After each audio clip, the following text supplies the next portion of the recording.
네, 여러분 반갑습니다. 경희대학교 한방병원 김진석입니다. 이 시간 주제는 혀가 가렵거나 또 저리다고 호소하는 입안의 이상 감각이 입 주변에 뻣뻣한 느낌과 함께 나타나는 환자 사례를 통해서 어떠한 질환에 해당이 되고 또 이러한 증상이 나타나는 이유에 대해서도 간략히 알아보고요. 또 효과적인 대처 방법으로 한방 치료는 어떻게 이루어지는지 말씀드리도록 하겠습니다. 66세 여자 환자입니다.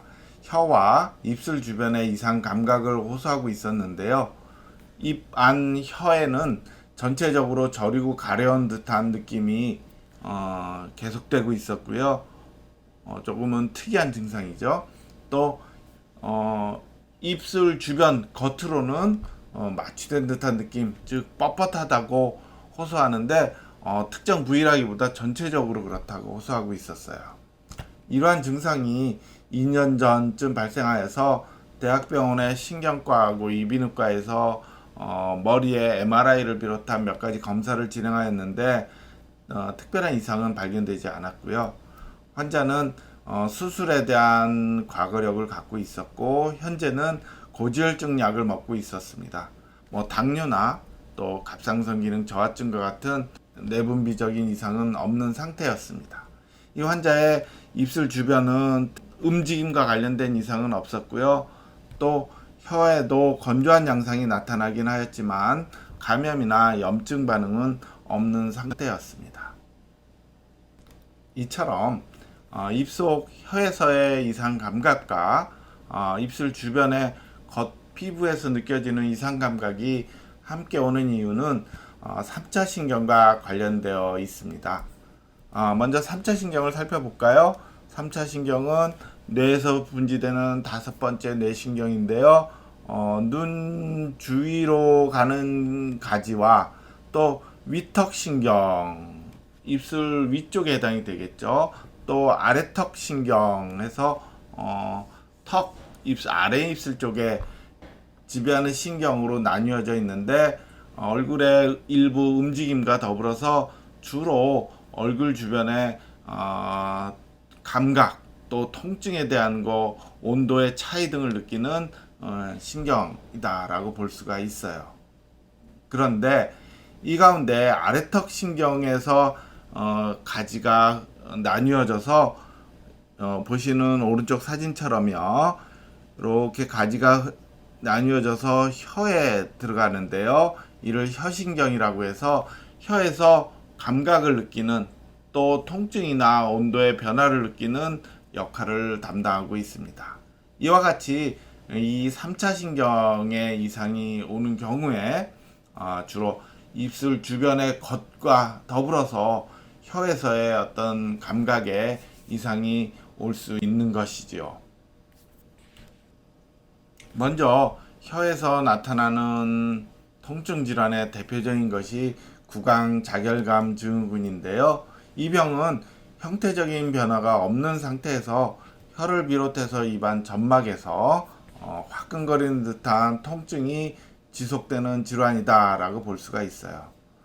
그런데 앞서 살펴본 환자의 경우는 통증으로 나타나지 않고 이상 감각으로 표현되고 있는데 일정 부분은 구강 자결감 증후군과 차이가 있다라고 볼 수가 있겠죠.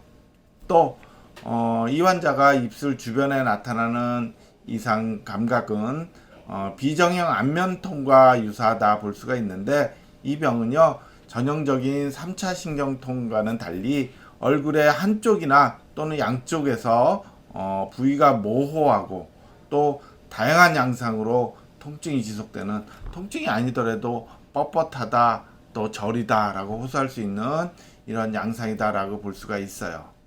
그러므로 이 환자의 경우는 구강자결감 증후군과 유사한 면도 있고 또 비정형 안면통과 유사한 면도 있는 일종의 3차 신경의 가지와 관련해서 나타나는 신경의 이상 감각이다 라고 볼 수가 있는 거죠. 이와 같은 경우 한방치료는 구강자결감 증후군과 유사하게 진행하게 됩니다. 특히 이 환자의 경우는 후두 경황부에서 뒷목 쪽이죠. 한의학에서 방광경이 유주하고 있는 부위인데요. 이 후두 경황부와 또 윗입술에 해당하는 대장경, 아랫입술에 해당하는 위경에서 특정 혈의를 선택해서 침 치료를 적극적으로 진행하게 됩니다. 직접 이상 감각을 느끼는 부위에 자극을 하기도 하고요. 또 경락의 유주와 관련돼서 먼 거리에서 이를 이제 원위 추혈이라고 하는데요. 먼 거리에서 혈의를 선택해서 침 치료를 진행하게 됩니다. 예후도 결국 주 2회를 기준으로 해서 12회 정도 진행을 해보면 환자가 빨리 좋아질 수 있는 군과 그렇지 않은 군을 어느 정도 가늠할 수 있는데요. 이 환자의 경우는 다행히 좋은 경과를 보이고 있어서 많이 좋아진 이런 경우에 해당이 됩니다. 또 한약 치료를 할 수가 있는데 이때는 변증이라는 특정 진단 유형을 허실 한열에 따라서 한약제를 선택하게 되고요. 또 예후에 영향을 미치는 요인을 잘 분석하여서 예후를 판정하는 게 필요한데요. 결국은 전신 기혈 상태나 또 미세순환을 방해하는 요소가 있는지, 또 입안 내의 경우는 타액 분비가 잘 이루어지고 있는지, 또 정서적인 면과 관련된 어떤 기울의 상태가 심한 것은 아닌지 등을 분석하는 것이 필요하고요.